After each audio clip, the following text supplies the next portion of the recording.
Mes chers amis, prenons une pièce ou un billet, mettons-le dans la boîte de tzedaka, faisons-le ensemble et une petite pensée. Est-ce que vous pourriez me définir la notion de la liberté? Nous nous rapprochons de Pessah, la fête qu'on appelle Zman Cherutenu, le moment, l'époque, l'ère de notre délivrance, de notre liberté. C'est quoi la liberté?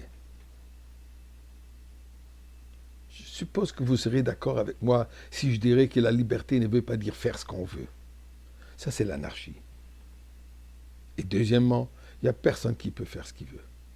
Nous avons tous des restrictions et des limites extérieures. Le gouvernement nous impose un certain comportement. Je ne peux pas conduire ma voiture n'importe où, n'importe comment et n'importe quelle vitesse que je veux. Mais je suis un homme libre, je peux faire ce que je veux. Non, il y a des responsabilités. Il y a des responsabilités vers l'autrui. Nous avons des responsabilités vers la famille. Nous avons des responsabilités sans arrêt. Et des restrictions sans arrêt. Alors, c'est quoi cette liberté? Eh bien, moi, je pense que la liberté, c'est en réalité un terme qui est très relatif. Dans le sens que la liberté pour un n'est pas la même liberté pour l'autre. Puisque je pense que la liberté veut dire l'épanouissement de soi. L'expression totale de soi. De pouvoir utiliser toutes mes facultés, de me laisser m'exprimer de tout mon être et de m'épanouir. Eh bien, cet épanouissement, cette liberté est différente d'un à l'autre. Pour la plante, pour la fleur, l'épanouissement, cette liberté, elle est quoi? Prenez les fleurs, mettez-les dans l'eau ou dans un pot de fleurs, arrosez, et là, la fleur, elle va fleurir, elle va s'épanouir. Ce n'est pas le cas pour un animal. On ne peut pas prendre un animal et planter, la limiter dans un endroit. L'animal a besoin de son expanse, il a besoin de bouger, de vivre, de respirer, de courir, etc. C'est certainement différent pour l'être humain. L'être humain, on ne peut pas lui donner l'épanouissement et la liberté qu'on donne à la fleur et à l'animal. L'être humain a besoin de pouvoir exprimer son intellect, ses émotions, ses qualités, ses besoins, communiquer. Donc, cette liberté représente quoi?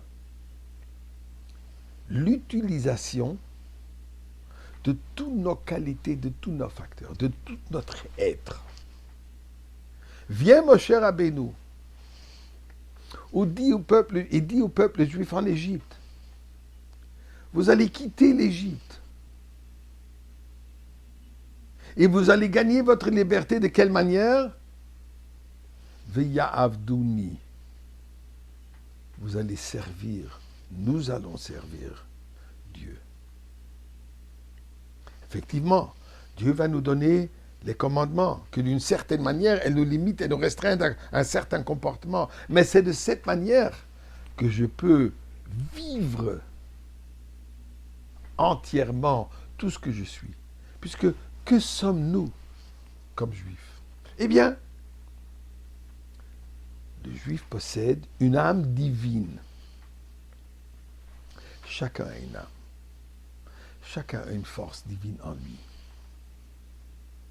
Am Israël a reçu une âme particulière par le fait de pouvoir et devoir accomplir sa mission qui est Torah et Mitzvot, les 613 commandements. Pour pouvoir accomplir ces 613 commandements, on a besoin des outils. Les outils pour cela, c'est l'âme. Donc, l'âme, elle a besoin d'être nourrie, de lui donner la possibilité de s'épanouir, de s'exprimer, de vivre. Comment est-ce qu'elle fait cela? Par les mitzvot. Par la Torah, l'étude de la Torah et la pratique des commandements. C'est de cette manière où l'âme, unifiée avec le corps, pas en conflit avec le corps, mais ensemble avec le corps, s'exprime entièrement. Puisque si je m'exprime seulement à travers mon corps et j'ignore mon âme, j'ignore une grande partie de moi-même. De la même manière, c'est l'inverse. Donc c'est cette fusion